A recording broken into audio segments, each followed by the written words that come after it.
सच्ची डरावनी कहानियाँ। यह सब फरवरी के मंथ में 12वीं तारीख की रात से शुरू हुआ। उस दिन मेरे माता पिता की 25वीं वेडिंग एनिवर्सरी की नाइट थी। आज का दिन हमारे लिए एक बहुत ही खास दिन था। बाहर थोड़ा ठंडा और सुहाना मौसम था। मैं अपने घर से मॉम डैड को एनिवर्सरी विश करने के लिए उनके घर के लैंडलाइन पर फ़ोन किया। 25 साल की शादी आज के दिन को कुछ ज़्यादा इम्पोर्टेंट बना दी थी। जाहिर है यह हमारे लिए एक महत्वपूर्ण ओकेज़न था, इसलिए मेरे मॉम डैड ने हमारे लिए एक छोटी सी पार्टी ऑर्गेनाइज की थी। हमारे लिए हमारे फेवरेट रेस्टोरेंट में एक टेबल बुक किया था। चूँकि यह एक छोटी सी पार्टी थी, फिर भी हमारे लिए बहुत इम्पोर्टेंट थी, इसलिए मैंने अपना सबसे अच्छा सूट पहन लिया। इवनिंग के 6:12 हो रहे थे। मैं बस अपना टाई लगा ही रहा था कि मेरा फ़ोन रिंग हुआ। यह एक टेक्स्ट मैसेज था। मैं टाई नॉट करके मैसेज चेक किया। यह मेरी मॉम का मैसेज था। मैंने उस मैसेज को ओपन किया। यह बहुत ही एक अजीब मैसेज था। मैसेज में बहुत सारे नंबर्स, लेटर्स थे। नंबर और लेटर्स के बीच में प्लीज़ हेल्प मी लिखा था। यह मुझे परेशान करने लगा। इस मैसेज को पढ़कर मैं टेंशन में आ गया। मैं तुरंत रिप्लाई किया, आर यू ओके। मुझे तुरंत माँ का साइट से एक मैसेज आया। उसमें लिखा था, गलती से बटन दब गया था, इस कारण मैसेज चला गया।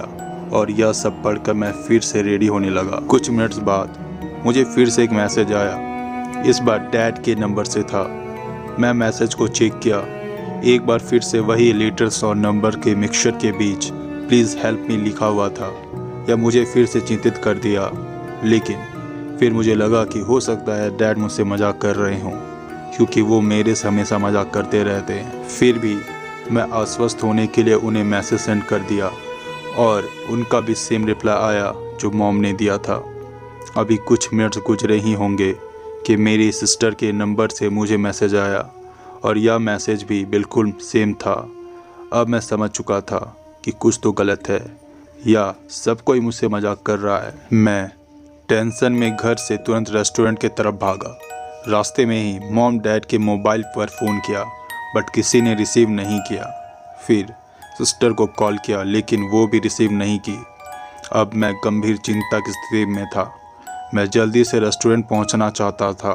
तभी रेस्टोरेंट से कुछ दूरी पर पुलिस ने गाड़ी यू टर्न लेने के लिए कहा। मैंने ऑफिसर से पूछा, क्या बात है? पुलिस ऑफिसर ने कहा कि सामने एक कार एक्सीडेंट हो गया है, इसलिए रोड जाम हो गया है। तभी मेरे मोबाइल पर डैड का कॉल आया। उनके कॉल को देखकर मेरे जान में जान आई, लेकिन उसी वक्त मेरे साथ जो हुआ वो मेरी पूरी ज़िंदगी बदल दी। यह कॉल एक पुलिस ऑफिसर का था। उसने बताया कि द रेड चिली रेस्टोरेंट वाले रोड पर आपके पापा का कार एक्सीडेंट हो गया है, आप जल्दी यहाँ आइए। मैं तुरंत अपने कार को साइड लगाया और उससे उतरकर दौड़ते हुए एक्सीडेंट वाले जगह जाने लगा। मैं दूर से ही देख सकता था कि वह पापा का कार है। कार के परखच्चे उड़ गए थे।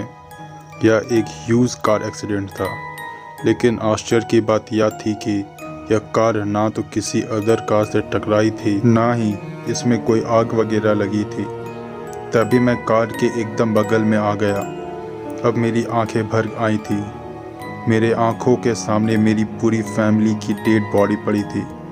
अब मेरे साथ कोई नहीं था, ना मेरी मॉम, ना डैड, ना ही मेरी प्यारी सिस्टर।